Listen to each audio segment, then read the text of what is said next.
प्रिय दर्शकों, आज हम श्रीमद् भागवत कथा द्वितीय दिवस में प्रवेश कर रहे हैं और द्वितीय दिवस का आज प्रथम भाग हम आपको सुनाने जा रहे हैं। ध्यान पूर्वक सुने।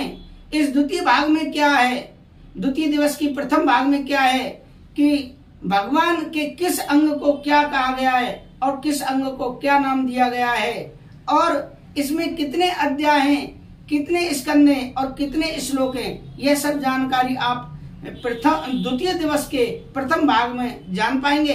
आप ध्यान पूर्वक सुने और पवित्र होकर पवित्र आसन पर बैठकर ये कथा सुनेंगे, जरूर आपको लाभ प्राप्त होगा।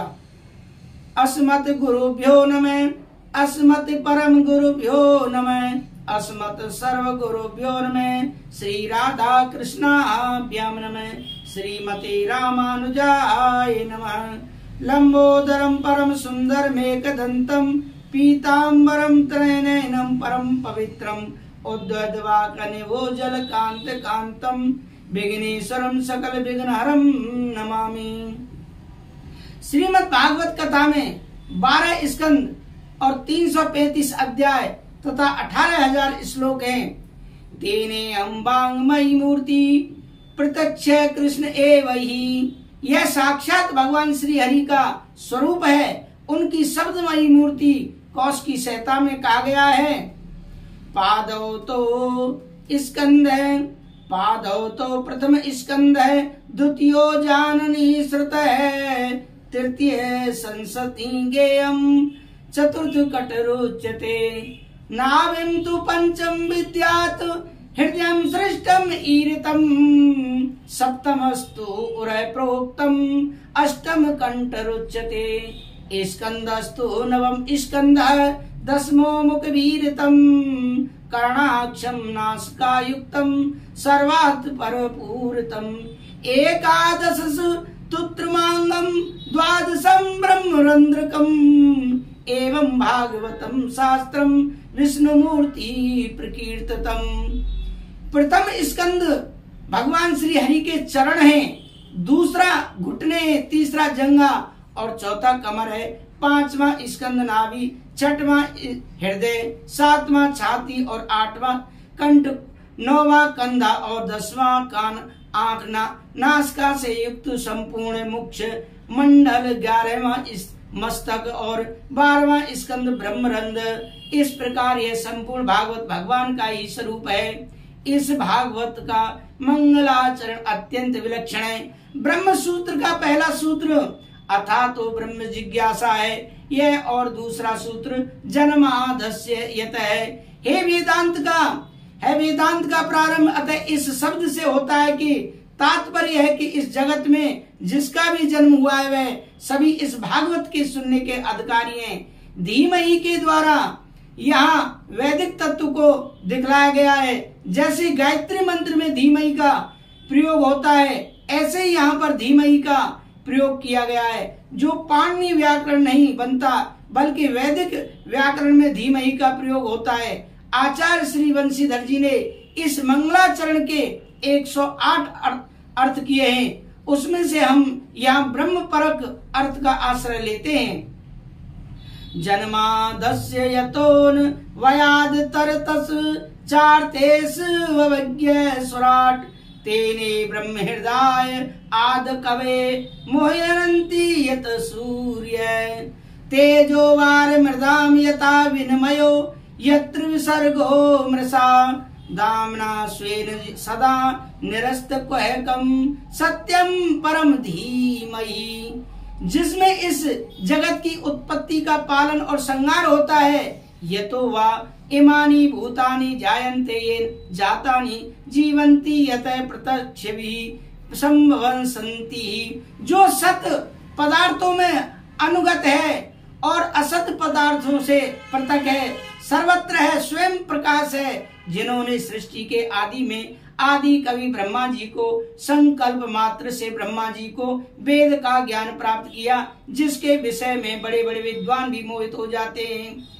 जैसे तेज में जल में स्थल का और स्थल में जल का भ्रम होता है, उसी प्रकार यह त्रिगुणमयी जागृत स्वप्न सुसक्ति रूपा सृष्टि मिथ्या होने पर भी सत्य प्रतीत हो रहा है। जो अपने स्वयं प्रकाश से माया एवं माया के कार्य से सर्वथा मुक्त है, ऐसे सत्य स्वरूप भगवान का हम ध्यान करते हैं। सत्यम सच्चिदानंद स्वरूपम श्री कृष्णम परम परमेश्वरम धीमहि ध्यायेम। सत्य का अर्थ श्री कृष्ण किस लिए है? क्योंकि श्रीमद् भागवत कथा में भगवान श्री कृष्ण को ही सबसे अधिक सत्य सत्य कहकर पुकारा है। गोविंद जब देवकी माँ के गर्भ में आए तो सब देवताओं ने भगवान श्री कृष्ण की स्तुति की, वहां भी केवल सत्य सत्य कहकर ही पुकारा है। सत्यव्रतम सत्य परम त्रिसत्यम सत्यस्य योनिम निहतम च सत्ये सत्यस्य सत्यमृत सत्य नेत्रम सत्यात्मकम त्वाम शरणम प्रपन्ना। तो देवताओं ने भगवान श्री कृष्ण को कई बार सत्य सत्य कहकर पुकारा, इसीलिए सत्य स्वरूप ही श्री कृष्ण का ध्यान करते हैं। भगवान श्री कृष्ण कैसे हैं? जन्मादस्य यत आदस्य जन्मादिविकार रहत श्यापी यत यत्र वसुदेव ग्रहे जन्म। जो भगवान अजन्मा है, आदि अंत से परे हैं, वे परमात्मा भक्तों को परमानंद प्रदान करने के लिए वसुदेव जी के घर में प्रकट हुए हैं। आप कहेंगे वसुदेव जी के घर में जन्म कैसे हुआ? हुआ ही नहीं। उनका जन्म तो जेल खाने में हुआ। ना ग्रह मिथ्याहु ग्रहणी ग्रह मुच्यते। ईंट पत्थर के घर को घर नहीं कहते, गृहिणी को घर कहते हैं। वसुदेव पत्न्याम देवक्याम, भगवान श्री कृष्ण ने वसुदेव की पत्नी के गर्भ से जन्म लिया। अन्य याद तरत है अनुष पश्चात आयात अगच्छत है। जन्म लेते ही जो भाग लिए इतरत है इतरा गोकुले, जन्म लिया मामा के बंदी गृह में मथुरा में, और जन्म लेते ही तुरंत भाग कर पहुंच गए गोकुल धाम में। अर्थेषु विज्ञ है अर्थेश कंस वचनादि प्रियो जनेषु अवज्ञ निपुण है। जो हमारे कन्हैया इतने कुशल हैं कि मामा कंस के बंदी गृह में जन्म लेकर गोकुल भाग आए, पर मामा कंस को भनक भी नहीं लगने दी, पता भी नहीं चलने दिया। ऐसे परम निपुण परम कुशल हमारे केशव हैं। सुराट है स्वेशु गोपेशु राजते सोवते इति सुराट है। गोकुल में आकर अपने श्री धामा मदमंगल आदि ग्वाल वालों के बीच गोप वेश में शोभित हुए, ऐसे हैं श्री कृष्ण। तेने ब्रह्म हृदय आद कवे मोहरंती यत सूर्य आद कवे ब्रह्मणे ब्रह्मणम विस्मापयतु वत्सवसाम दिरूपम तेने विस्तारित वान। जिन प्रभु ने ब्रज में आकर ऐसी लीलाओं की विचित्र लीलाओं को देख देख कर चतुर्मुख ब्रह्मा जी भी मोहित हो गए। ये कैसा भगवान है? ग्वाल वालों के बीच में जंगल में बैठा झूठा मीठा खा रहा है, झूठा खाना खा रहा है, सब खा रहा है, ना हाथ पैर धोए, ना पवित्रता है, पवित्रता का विचार किया है। ये भगवान हो ही नहीं सकते। ब्रह्मा जी ने इस तरह का विचार किया, ये भगवान नहीं हो सकते। भगवान ब्रह्मा जी को भी इनके बारे में भ्रम हो गया। ऐसे चक्कर में ब्रह्मा जी पड़े कि परीक्षा लेने के लिए ब्रज में ग्वाल वालों और बछड़ों को ही चुरा ले गए। कौन? ब्रह्मा जी। परिणाम यह हुआ कि ब्रह्मा जी को अपनी भगवत्ता बतलाने के लिए भगवान स्वयं ही उतने बछड़े बन गए, स्वयं ही उतने ग्वाले बन गए। अपने ही स्वरूप को प्रकट करके विस्तृत कर दिया, बढ़ा दिया। तेरे विस्तार ऋतवान, अपने स्वरूप को विस्तार करके ब्रह्मा को दिखा दिया कि हम चरने वाले और हम ही चराने वाले हैं, हम ही बनने वाले और हम ही बनाने वाले हैं। परमात्मा ही तो इस जगत के अभिन्न निमोत्पादन कारण हैं। बनते भी वही हैं और बनाते भी हैं। ग्वाला ही नहीं, अब तो उनके लाठी डंडा भी बन गए, उनके कपड़े वस्त्र आदि भी बन गए।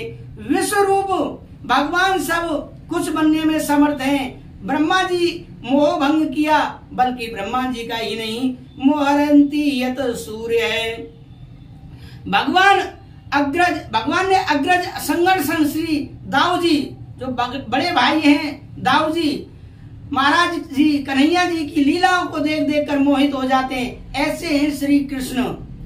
तेजो वार मृदाम यथा विनिमयो, कन्हैया जब बंसी की तान छेड़ते हैं तो उनकी मधुर तान जिसके कान में पड़े वह समस्त भान भूल जाता है। कन्हैया की बंसी रब का श्रवण करके कल कल कल्लोल करती हुई कमनीय कालंदी का कलरव भी कुंठित हो जाता है। जल का धर्म है निरंतर बहते रहना, लेकिन जब यमुना जी बंसी की तान सुनती है तो उनकी धारा रुक जाती है और गिरिराज जी गोवर्धन नाथ जरूर बंसी सुनते हैं। तो उनके पाषाण जो पत्थर हैं, पाषाण खंड द्रवीभूत हो जाते हैं। तो पाषाण में जल का धर्म आ गया और जल में पाषाण का धर्म पहुंच गया।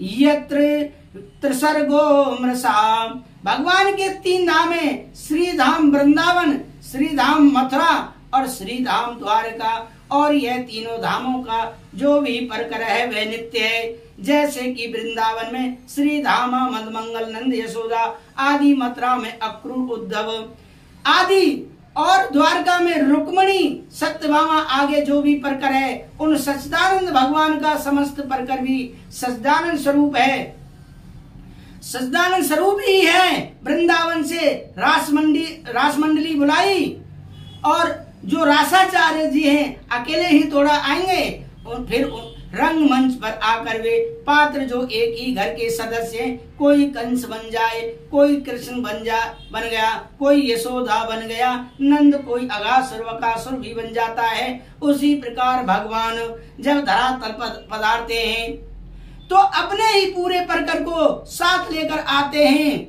तुम्हें यह भूमिका बनानी है, तुम्हें यह भूमिका निभानी है। अब सूत्रधार जिसको जो अभिनय दे, पात्र दे, सौंप दे, तो ठाकुर जी पूरे परकर के साथ पधारते हैं। द्वारपालों से यह कहा कि तुम हमारे दुश्मन बनकर पहुंचो, तो जो अभिनय दिया गया वह अपना अपने अभिनय निभा लिए। मोहन अपने परकर के साथ पधारते हैं और जिसको जो भूमिका दी जाए वह सभी निभाते हैं।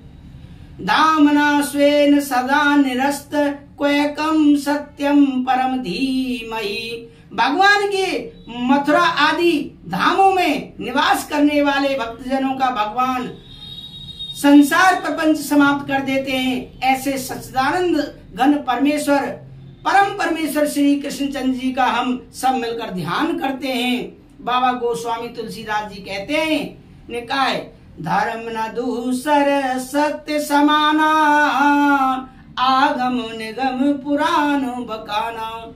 सत्य से बढ़कर कोई धर्म नहीं है। और भागवत की कथा आज हम कलावा बांध कर जो सुन रहे हैं, मौली बांध कर जो सुन रहे हैं, तो इसको सुनने का फल जब कब मिलेगा, जब हम मन में यह संकल्प ले लें कि ज्यादा से ज्यादा सत्य बोलेंगे। सत्य का प्रतिपादन ही तो श्रीमद् भागवत कथा है। अब द्वितीय श्लोक में व्यास जी अनुबंध चतुष्ट का निरूपण करते हैं। श्रीमद् भागवत का विषय क्या है, श्रीमद् भागवत सुनने का कौन पात्र है और श्रीमद् भागवत कथा सुनने से क्या लाभ प्राप्त होता है, ध्यान पूर्वक सुने। धर्म प्रोंजित केतवोत्र परमो निमत सराणाम सताम, वैद्यम वास्तव मत्रमस्त वस्तु शिवदम तापत्रयोन्मूलनम। श्रीमद् भागवत महामुने कृते किम वा परीरीश्वरे, सद्यो हृदयवर्द्य तेत्र कृतभि सुश्रुषुभिस्ततक्षणात्। धर्म प्रोचित केतवः, इसमें कपट रहित परम धर्म का निरूपण किया गया है। सज्जनों, अरे भाई, यह परम धर्म क्या है जो कहते हैं परम धर्म है श्री कृष्ण कथा। जो निष्कपट संत हैं, जिनके मन में जरा भी कपट नहीं है, जो निष्कामी है, जिनके ना फ्लैट चाहिए, जिनको ना स्वर्ग चाहिए, ना वैकुंठ चाहिए, ना मुक्ति चाहिए, ऐसा निष्कामी जिसका जीवन है उन संतों के जाने योग जो परम धर्म कृष्ण कथा है। निमत्सराणाम सतम, जिसके भीतर से मत्सर निकल गया हो। मत्सर और मच्छर में थोड़ा ही अंतर है। मच्छर बाहर से काटता है, लेकिन बाहर से मच्छर से बचने के लिए आप मच्छरदानी में सो जाओ, पर भीतर का मच्छर बहुत खतरनाक है, बड़े बड़े लोगों को भी नहीं छोड़ता। देखो मुझसे भी कितना आगे निकल गया। जहाँ किसी का उत्कर्ष देखा, वैभव देखा, मान बढ़ाई देखी कि बस भीतर का मच्छर हमें काटने लग जाता है। कंचन तजना सहज है, सहज त्रिया का नेव, मान बढ़ाई ईर्ष्या दुर्लभ तजना ये है। श्रीधर स्वामी जी कहते हैं, परोत्कर्षा सहनम न इति मत्सर है। भागवत सुनने का पात्र गुण है जो निमत्सर हो गया हो, जिसके हृदय से मात्सर चला गया हो। किसी की मान बढ़ाई, धन वैभव प्रतिष्ठा आदि देखकर आपका मन प्रसन्न होने लगे, इसके ऊपर भगवान की कैसी कृपा हुई। भगवान ऐसी कृपा सब पर करें, ऐसा भाव आपके हृदय में आवे जो समझने की आप श्रीमद् भागवत की उत्तम पात्र बन गए हैं। जिसके अंदर से मत्सर मर गया हो, मान बढ़ाई का देखने का आपको अंदर से मत्सर मर गया हो, समझ लो आप उत्तम पात्र हैं। क्योंकि प्राय लोग अपने दुखों से दुखी नहीं हैं, जितने की पड़ोसी के सुख से दुखी हैं। हमारे घर अंधेरा है उसका कष्ट नहीं है, पर पड़ोसी के घर में उजाला क्यों हो रहा है। और ऐसी यदि प्रवृत्ति है तो भागवत की पात्रता नहीं है। गाय का दूध अमृत के समान, पर थोड़े ही खट्टे बर्तन में रख दो तो दूध फट जाएगा, बर्बाद हो जाएगा। इसीलिए भागवत का पूर्ण लाभ लेना है। लेना चाहते हो, अपने हृदय को निमत्सर बनाना होगा। अच्छा महाराज, हम पात्र बढ़िया बनाएं, इस परम धर्म के निरूपण करने वाले भागवत का श्रवण करें, उस सबसे क्या फायदा होगा। जो व्यास जी लाभ गिनाते हैं, वेद्यम वास्तव मत्र वस्तु शिविदम तापत्र योनमूलनम। यदि श्रीमद् भागवत में वास्तव में वस्तु का बोध कराया गया है, वास्तव में वस्तु किसे कहते हैं, जीव जगत और माया तीनों को वास्तव नाम से जाना जाता है, तो भागवत की श्रवण करने से जीव जगत और माया का बोध होगा, जिसके बोध हो जाने से शिवदम जीव का कल्याण हो जाएगा। तापत्र योन्मूलनम, यह संसार के दैहिक दैविक और भौतिक तीनों तापों से मुक्त हो जाएगा। भागवत का मुख्य हेतु क्या है, जीव को अपने स्वरूप का बोध होवे, तापत्रय से विमुक्त होकर परमानंद को प्राप्त करे, यही भागवत का प्रयोजन है, उद्देश्य है। अब व्यास जी महाराज दावा करते हुए कहते हैं, और अन्य साधनों से तुम्हें परमात्मा मिल सकते हैं, पर किम वा परेरीश्वर, साधन करते करते किसी काल में जाकर तुम्हें भगवत साक्षात्कार हो गया, भगवान की दिव्य आनंद की अनुभूति होगी। सद्यो हृदय वरुद्ध तेत्र कृतिवी श्री विस्तृत। अभी कथा सुनी नहीं, केवल सुनने की इच्छा मन में प्रबल हो गई कि हमें सुनना है, उत्कंठा हुई, उसकी उत्कंठा का उदय होता है। सुनने की उत्कंठा होते ही परमात्मा हृदय में आकर अवरुद्ध हो जाते हैं। व्यास जी के शब्दों पर ध्यान देना है। ध्यान ने यह नहीं कहा कि भगवान हृदय में विराजमान हो जाते हैं, अब तो सद्यो हृदय वरुद्ध थे, शीघ्र ही भगवान हृदय में अवरुद्ध हो जाते। अब प्राय कि भगवान आने के बाद भागना भी चाहे भाग नहीं सकते, अवरुद्ध हो जाते हैं। आप तो कथा में विराजमान हैं, जब मन आवे बैठे, जब मन आवे उठ कर चल दिए, कहीं द्वार बंद कर दिया जाए तो ऐसा नियम है कथा संपन्न होगी तब उतने बजे द्वार खुलेगा, फिर आपको विराजमान नहीं कहा जाएगा, अवरुद्ध कहा जाएगा। क्योंकि क्या करे, फंस गए तो व्यक्ति अवरुद्ध हो जाएगा, कहा जाएगा।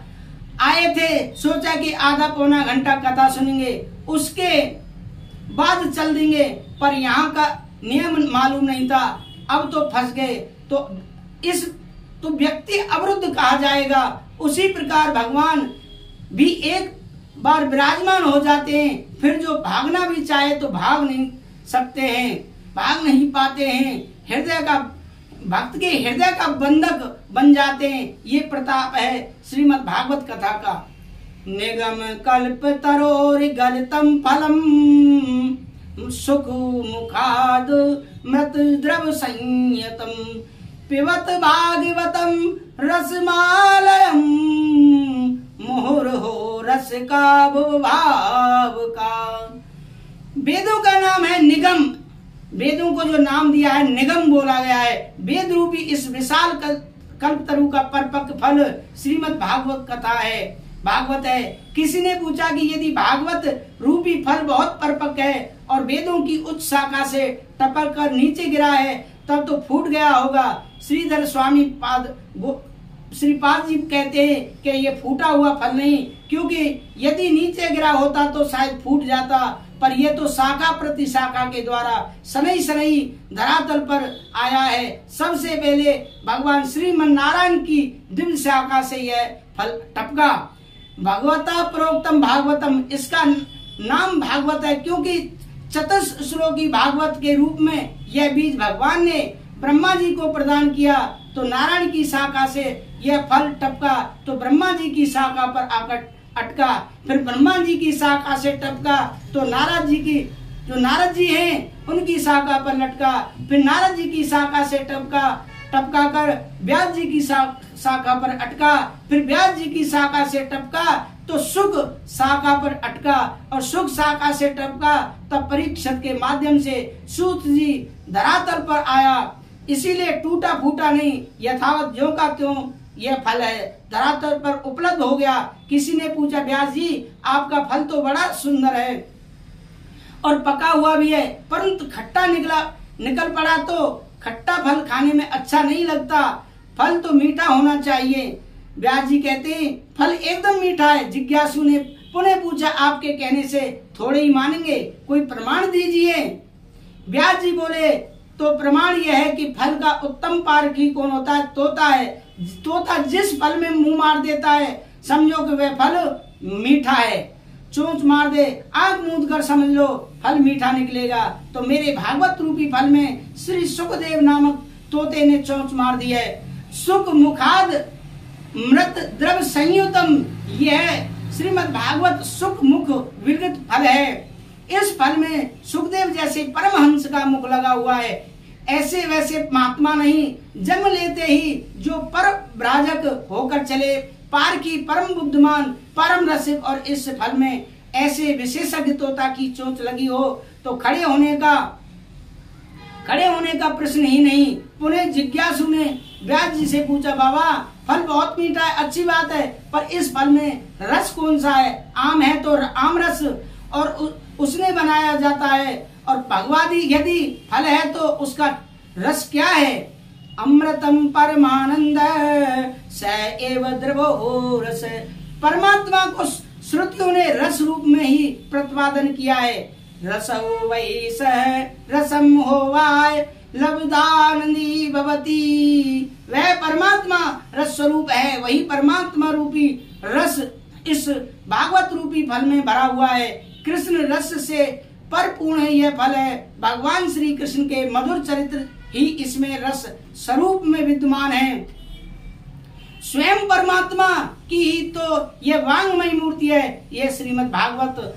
वह रसराज श्री कृष्ण ही इसमें रस रूप में विद्यमान है। आता है जय हो व्यास जी महाराज। फल भी कहीं पिया जाता है, फल को खाया जाता है, चूसा जाता है, पीने वाला फल तो कोई आज तक होता ही नहीं, देखा ही नहीं। व्यास जी कहते भाई चूसने की बात तब करता जब इस फल में छिलका गुटली होते, पर संपूर्ण भागवत साक्षात श्री कृष्ण का शब्द विग्रह है, अतः इसमें फेंकने वाली छिलका गुटली आदि कोई चीज इसमें है ही नहीं। इसीलिए कृष्ण रूप से इस रसमय फल का पान करो। यह फल रसमय माधुपूर्ण है, इसीलिए पियो। व्यास जी बोले बारंबार पियो, जितनी बार भी पी सकते हो उतनी बार पियो। पीते पीते जब तक उस रस में तुम स्वयं ही रस मग्न ना हो जाओ, तब तक पीते जाओ। जिज्ञासु ने प्रश्न किया, अच्छा महाराज तो किसे किसे पिला रहे हो? तो व्यास जी ने 2 नामों को पुकारा है। देखो भागवत किस किस को आपने सुनानी है, कौन कौन सुनने के अधिकारी हैं, ध्यान पूर्वक सुने। अहो रस का भो भाव का, अरे रस को, अरे भाव को, आओ आओ तुम्हारे लिए ये अमृत तैयार किया है, इसे पियो। जिज्ञासु ने पूछा, महाराज और कोई नहीं पी सकता क्या? इन 2 लोगों को ही क्यों पुकारा?